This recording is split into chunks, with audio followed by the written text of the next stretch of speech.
Hello mga loves! For today's video, samahan niyo muna akong i-unbox itong bibili sa ating mommy. Si Mommy PH. Gusto ko muna pasarap sa ating mommy. Thank you sa bigay mo. I love you so much. And guys, matagal na itong parcel na po. Ngayon ko lang talaga siyang na-share sa inyo. Alam niyo na, sobrang sipag ko ngayon. Char. Hindi, bawal muna ako magkilis-kilis. Kasi, pero ngayon, pwede na. Kasi pwede na tayong umitlog anytime. Yan. Tara na, samahan niyo ako.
And guys, tapos na ang ating video. Thank you so much mga nag-stay dyan sa baba. Salamat sa inyong panunood ng ating video.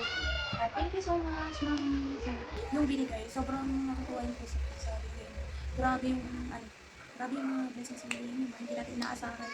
Thank you so much ma'am. God bless. And more blessings to come sa iyo. Guys, subscribe nyo sa PH to PL. Bye-bye. Thank you so much guys. I love you.